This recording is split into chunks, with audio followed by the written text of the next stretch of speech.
અરે ઓછું નાક પણ અસલી નાક. MDH કાશ્મીરી લાલ મરચાની પાવડર. MDH. નમસ્કાર, સમાચાર સાથે હું છું અક્ષય. મહત્વના સમાચાર સુરેન્દ્રનગરથી સામે આવી રહ્યા છે, જ્યાં સુરેન્દ્રનગરના જમીન સંપાદન કૌભાંડમાં ઈડી દ્વારા દરોડા પાડવામાં આવ્યા છે. દરોડા બાદ કાર્યવાહી પણ તેજ થઈ છે. ઈડીની તપાસમાં અમદાવાદની સ્પેશિયલ કોર્ટમાં સુનાવણી થઈ. નાયબ મામલતદાર ચંદ્રસિંહ મોરીની ધરપકડ બાદ ઈડીએ 14 દિવસના રિમાન્ડની માંગણી કરી છે. ઈડીની ફરિયાદના આધારે નાયબ મામલતદાર અને કલેક્ટર સહિતનાને ત્યાં સર્ચ ઓપરેશન હાથ ધરાયું છે. ઈડી દ્વારા અન્ય ફરિયાદ પણ નોંધવામાં આવી છે અને એસીબીની ફરિયાદમાં ઈડી ફરિયાદી બની છે.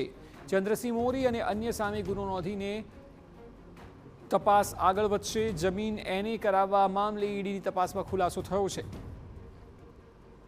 વચેટિયા અને એજન્ટ મારફતે જમીન એને કરાવતા હોવાનું સામે આવ્યું. જિલ્લાના અન્ય અધિકારીઓ પણ કૌભાંડમાં સામેલ હોવા અંગે ઈડીની તપાસમાં ખુલાસો થયો છે. આ તરફ સુરેન્દ્રનગરના કલેક્ટર રાજેન્દ્ર પટેલ સહિત 4 કર્મચારીઓ સામે પણ ફરિયાદ નોંધાઈ છે. કલેક્ટર રાજેન્દ્ર પટેલ, તેમની સાથે કર્મચારીઓમાં ચંદ્રસિંહ મોરી, ક્લાર્ક મયુર ગોહિલ અને પીએ જયરાજસિંહ ઝાલા વિરુદ્ધ ફરિયાદ નોંધાઈ છે.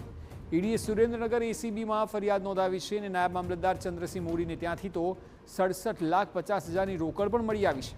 દરોડા દરમિયાન અનેક દસ્તાવેજો પણ મળી આવ્યા છે.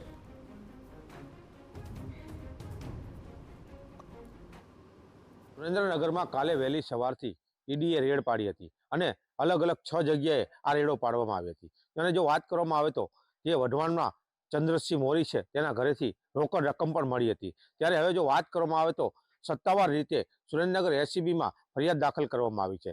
ડૉક્ટર રાજેન્દ્ર પટેલ કલેક્ટર છે સુરેન્દ્રનગરના, ચંદ્રસિંહ મોરી નાયબ મામલતદાર અને જયરાજસિંહ ઝાલા જે સાહેબના પીએ છે અને મયુરસિંહ ગોહિલ જે ક્લાર્ક છે, આ 4 ઉપર સત્તાવાર રીતે એસીબીમાં ઈડીએ ફરિયાદ દાખલ કરી છે. અને વાત કરવામાં આવે તો જે સુરેન્દ્રનગર એસીબી છે તે હવે આ 4 લોકો સામે તપાસ કરી રહી છે અને આ જે રોકડ રકમ મળી હતી તેને લઈને આ ફરિયાદ દાખલ કરવામાં આવી હોવાનું જાણવા મળી રહ્યું છે. પરંતુ જો વાત કરવામાં આવે તો હાલ પણ ઈડીની રેડ જે સાહેબના પીએ છે જયરાજસિંહ ઝાલા તેઓના ઘરે લખતર ચાલી રહી છે અને તેઓના ઘરે સર્ચ ઓપરેશન ચાલી રહ્યું છે અને ફાઇલોની તપાસ થઈ રહી છે. અને કાલે પણ કલેક્ટરના બંગલામાં પણ આ સર્ચ ઓપરેશન કરવામાં આવ્યું હતું અને કલેક્ટરની બંગલામાંથી જે સાહિત્ય છે તે સાહિત્ય લઈ અને ઈડી અમદાવાદ બાજુ રવાના થઈ હતી અને જે ચંદ્રસિંહ મોરી છે તેની પણ ધરપકડ કરવામાં આવી હતી અને હાલ ચંદ્રસિંહને જે છે તે રિમાન્ડ માંગવામાં આવ્યા છે, જેથી કરીને હાલ સુરેન્દ્રનગરની અંદર જે આ લોકોએ આ કૌભાંડ કર્યું છે તેઓમાં ફફડાટ ફેલાયો છે.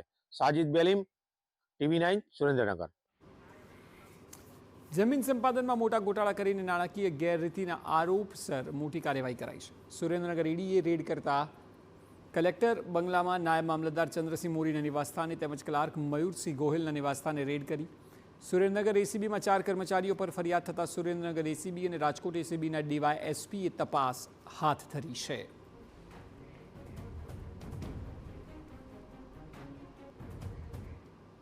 MDH ચણા મસાલા.